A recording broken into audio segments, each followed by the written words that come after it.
ಪಾಪ ಪರಮೇಶ್ವರ್ ಒಬ್ಬರು ಬರಬೇಕು, ಇನ್ನೊಂದು 10-15 ನಿಮಿಷದಲ್ಲಿ ಬರ್ತಾರೆ. ಎಲ್ಲ ಮತದಾನ ಮುಗಿದಿದೆ. ನಾವು ಯಾವ ತಂತ್ರಗಾರಿಕೆನೂ ಮಾಡಿಲ್ಲ, ತಂತ್ರಗಾರಿಕೆ ಅವಶ್ಯಕತೆ ಇಲ್ಲ. ಎಲ್ಲರೂ ಪ್ರಜ್ಞಾವಂತರಿದ್ದಾರೆ, ಬುದ್ಧಿವಂತಿದ್ದಾರೆ, ಜನರ ಪ್ರತಿನಿಧಿಗಳಿದ್ದಾರೆ. ಅವರು ಅವ್ರಿಗೆ ಸ್ವ ಇಚ್ಛೆ ಮೇಲೆ ಏನು ಮತ ಹಾಕಬೇಕು ಹಾಕಿರ್ತಾರೆ. ಅದು ಬಿಟ್ಟರೆ ಯಾಕೆ ಯಾವ ತಂತ್ರಗಾರಿಕೆ ನಾವು ಮಾಡೋಣ? ನನ್ನ ಪಾಡು ನಾನೆಲ್ಲ ನನ್ನ ಅರಶಿವ ಅಂದ್ಬಿಟ್ಟು ನಾನೆಲ್ಲ MLAಗಳ ಹತ್ರ 1-2 ದಿನ ಕಾಲ ಕಳ್ಕೊಂಡು ಕೂತಿದ್ದೆ. ಅದು ಬಿಟ್ಟರೆ ನಾನು ಯಾವ ತಂತ್ರಗಾರಿಕೆನೂ ಮಾಡಿಲ್ಲ.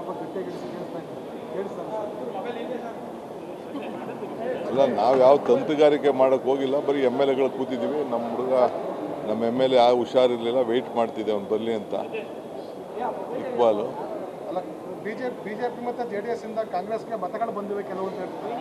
ಕ್ರಾಸ್ ವೋಟಿಂಗ್ ಆಗಿದೆ ಸರ್. ನನಗೆ ಗೊತ್ತಿಲ್ಲ. ಯಾಕೆ ಕ್ರಾಸ್ ಆಗ್ತದೆ?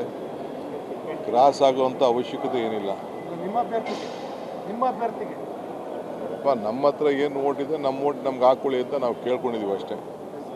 ಕ್ಯಾಂಡಿಡೇಟ್ಗಳು ಏನೇನು ಮಾಡ್ಕೊಂಡಿದ್ದಾರೋ ಗೊತ್ತಿಲ್ಲ ನನಗೆ. ತಮಿಳುನಾಡು ಗೌರ್ಮೆಂಟ್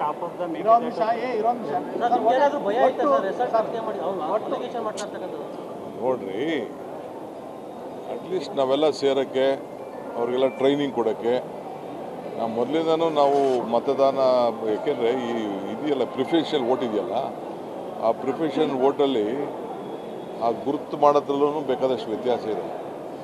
ಅದಕ್ಕೆ ನಮ್ಮ ಅನುಭವನ ಅವ್ರಿಗೆಲ್ಲ ತಿಳಿಸಿದ್ವಿ. MLAಗಳೆಲ್ಲ ಸುಮಾರು 60-70 ಜನ ಹೊಸಬ್ರಿದ್ದಾರೆ. ಅವ್ರಿಗೆ ಪ್ರಿಫರೆನ್ಷಿಯಲ್ ವೋಟಿಂಗಲ್ಲಿ ಹುಷಾರಾಗಿರಬೇಕು. ನೀವೆಲ್ಲ ಗಮನಿಸಿದ್ದೀರ, ನಾವು ಈ ಗ್ರಾಜ್ಯುಯೇಟ್ ಕಾನ್ಸ್ಟಿಟ್ಯೂನ್ಸಿ, ಟೀಚರ್ ಕಾನ್ಸ್ಟಿಟ್ಯೂನ್ಸಿ, ಅಲ್ಲೇ ಹೆಚ್ಚು ಕಮ್ಮಿ 7-8 ಸಾವಿರ ವೋಟು ರಿಜೆಕ್ಟ್ ಆಗಿಬಿಡ್ತವೆ. ಯಾರು ಗ್ರಾಜ್ಯುಯೇಟು ಟೀಚರ್ಸು. ಇಲ್ಲೂ ಬುದ್ಧಿವಂತಿಕೆ ಇರ್ತದೆ, ಬಟ್ ನಾವು ಸ್ವಲ್ಪ ಈಗ ಪ್ರಿಫರೆನ್ಷಿಯಲ್ ವೋಟ್ ಹಾಕ್ಬೇಕಾದ್ರೆ ಸ್ವಲ್ಪ ಹುಷಾರಾಗಿರಬೇಕು ಅಂತ ಅವ್ರಿಗೆಲ್ಲ ಟ್ರೈನಿಂಗ್ ಕೊಟ್ಟಿದ್ದು ನಿಜ. ಮಾತ್ರ